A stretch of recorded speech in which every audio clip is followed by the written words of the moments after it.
एक गांव था, नाम था ढोलकपुर। बड़ा ही शांत और सुंदर गांव था। लोग हमेशा खुशी से झूमते थे क्योंकि उस गांव में रहता था महाराज रायस्टार, जो अपने गांव के लिए एक शेर था जो कभी अपने लोगों के साथ गलत होने नहीं देता था। लेकिन उस गांव में छुपा था एक डरावना राज, एक राज जो सबके दिल में था पर जुबान पे नहीं। गांव के बीच एक सूखा हुआ पेड़ था जिसे लोग कहते थे श्रापित पेड़। ना कोई उसके पास जाता, ना कोई उससे आंख मिलाता। हर पूर्णिमा के अगले दिन उस पेड़ के नीचे एक लाश मिलती थी। लोग कहते रात में कोई आता है और लाश छोड़ जाता है, लेकिन कभी किसी ने कुछ देखा नहीं और देखता भी कैसे। जो देखता वो अगले दिन पेड़ के नीचे होता था।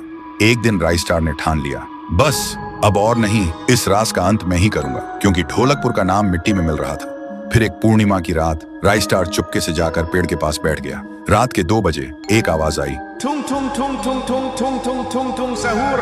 और फिर वो पेड़ भूत में बदल गया। वो भूत कुछ अजीब सा था, एक भयानक शैतानी हंसी वाला चेहरा, आंखें बड़ी बड़ी। वो पेड़ चल के एक घर के गेट को जोर जोर से खटखटाने लगता है। तभी एक आदमी डर के मारे आवाज सुन के बाहर निकलता है। वो भूत अपने लकड़ी जैसे हाथ से एक ऐसा थप्पड़ मारता कि उसकी सांस वहीं थम जाती है और उसी जगह उस लाश को ले जाता है और वापस फिर से पेड़ बन जाता था। देखते ही रायस्टार का दिल कांप जाता है, पर वो कुछ बोलता नहीं।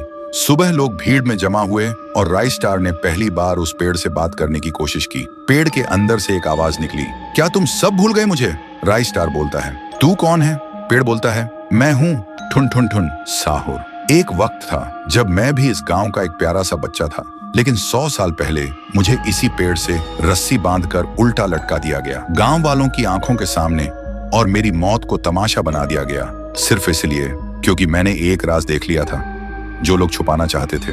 और उसी पल से मेरी रूह इस पेड़ से जुड़ गई। उस दिन से मैं इंसान नहीं, एक सज्जा बन गया, और हर पूर्णिमा में एक राजदार को चुनता हूँ और फिर उसे उसकी खामोशी का हिसाब देता हूँ। रायस्टार बोलता है, लेकिन अब तो वो लोग मर चुके हैं ना जो तेरा कसूरवार थे। अब तू मासूम लोगों को क्यों मार रहा है? पेड़ कुछ देर चुप रहता है, फिर बोलता है, ठीक है, बस एक बार मुझे याद करो, एक दिया जला दो, फिर मैं कभी किसी को नहीं मारूंगा। फिर रात में सब लोग आते हैं, एक एक दिया जलाते हैं, और तभी पेड़ अपने आप से आग पकड़ लेता है और आखिर में मुक्ति मिलती ठुन ठुन ठुन साहुर को।